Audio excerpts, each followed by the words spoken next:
Hello, my fellows and fellas, and welcome to Alfred After Class, where we talk about topics too important for a traditional AP Alfred lecture. Finally, we are in a new year, 2021. Technically this, not 2020, is the start of a new decade, so maybe we can take this as our second chance to make things right. An opportunity to learn from the mistakes and tragedies of the previous year and grow as a people. The chance to burn away the hardships of the past and create a new and better utopia for generations to come. This is our best shot, everyone. Let's all work together and do our best to make the world a better place.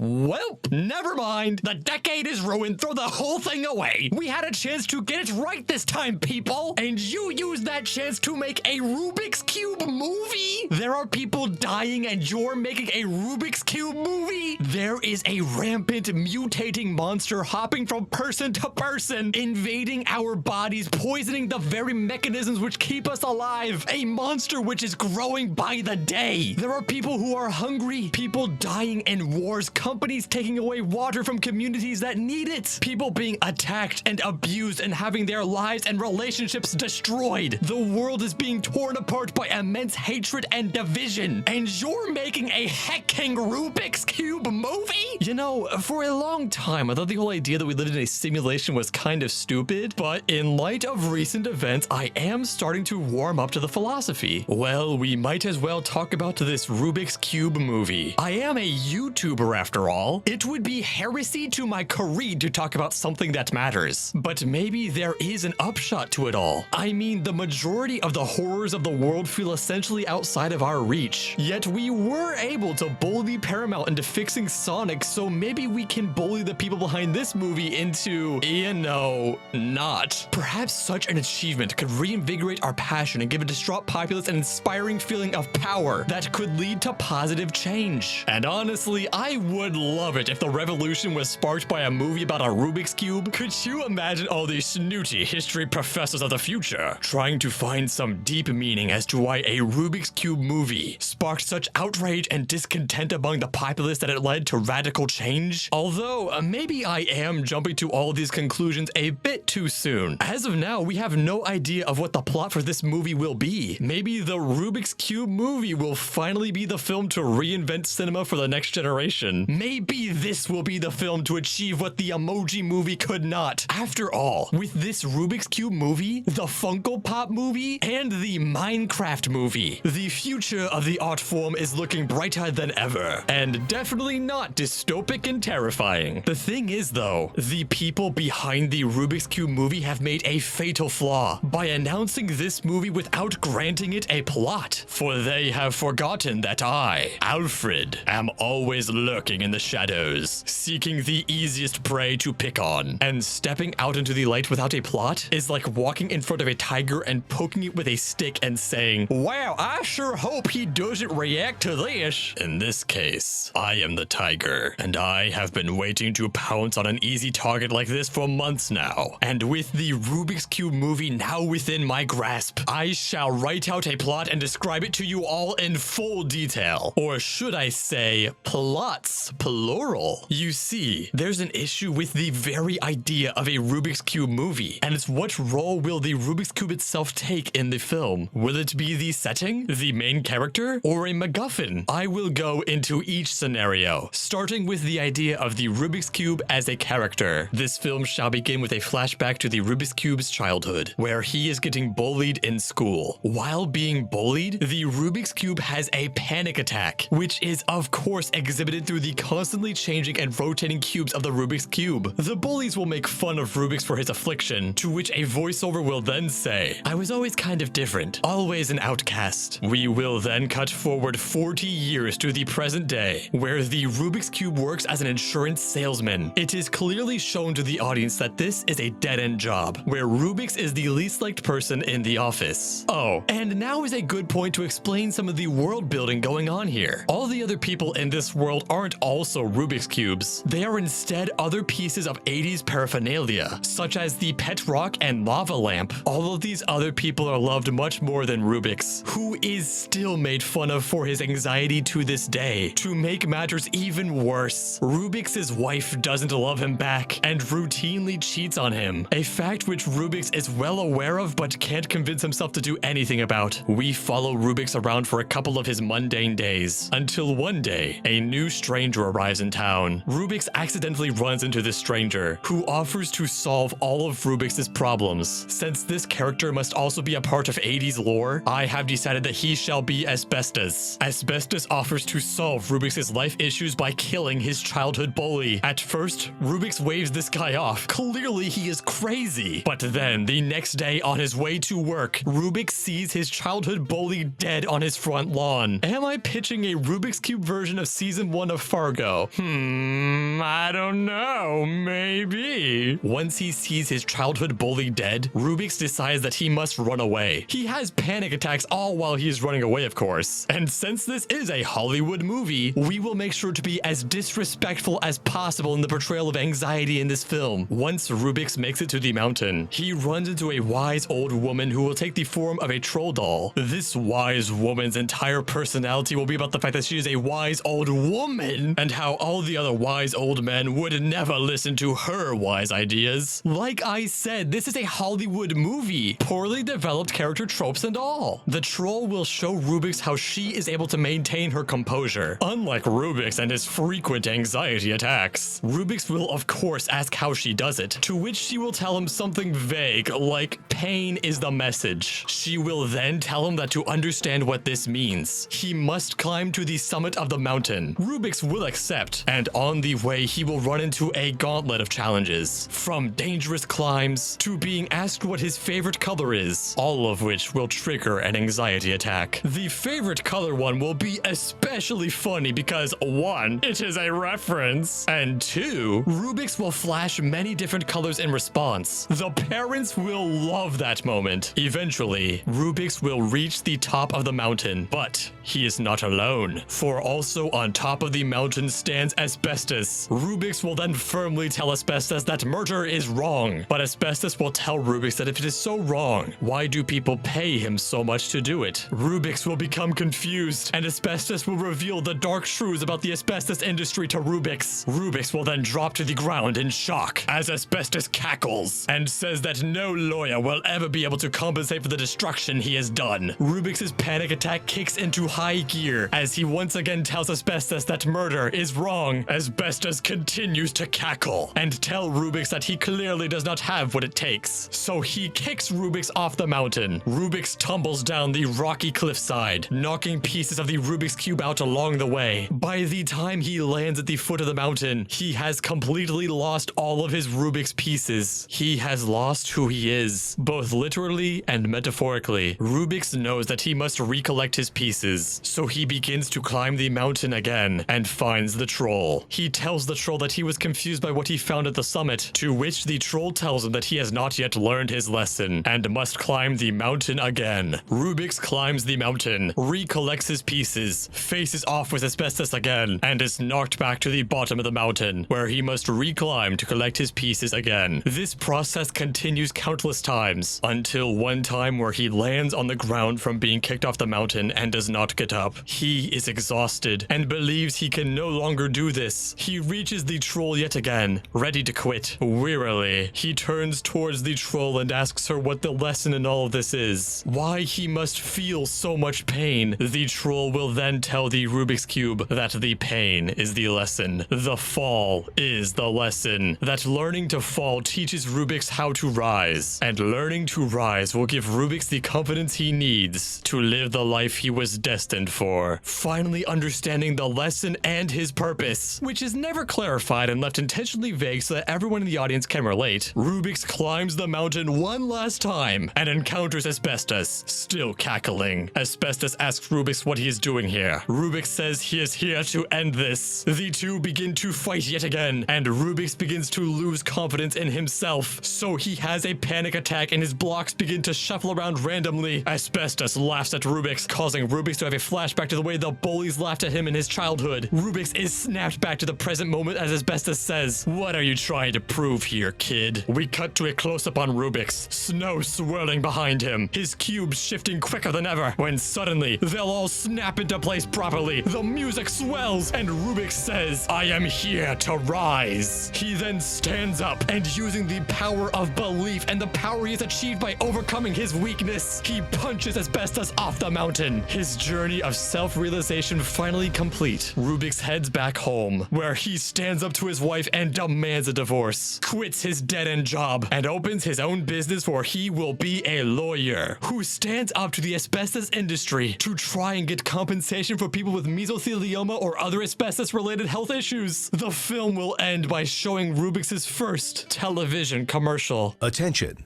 If you or a loved one was diagnosed with mesothelioma, you may be entitled to financial compensation. And then fade to black. Personally, I am very proud of this plot and would be happy to end our lesson there. But like I said earlier, I don't know what role the Rubik's Cube could take in this movie. So we must look at the other potential angles the writers could take, such as using the Rubik's Cube as a MacGuffin. In this version of the story, the main character will be Liam Neeson, who is a retired killer who now has a wife and kids and never wants to go back to that life again. However, he will be brought back to that life when one of his children gets canceled online. You see, this is a modern film, and the hip and cool writers over in Hollywood will of course want to put this kind of plotline together. The worst thing that could ever happen to you is becoming irrelevant after all. Liam Neeson will then join up with his old computer nerd partner, Bill Hader, who will hack into the mainframe and reveal to Liam Neeson the location of the person who sent out the original call-out post. Liam Neeson will rush over to the person's house, guns blazing, yet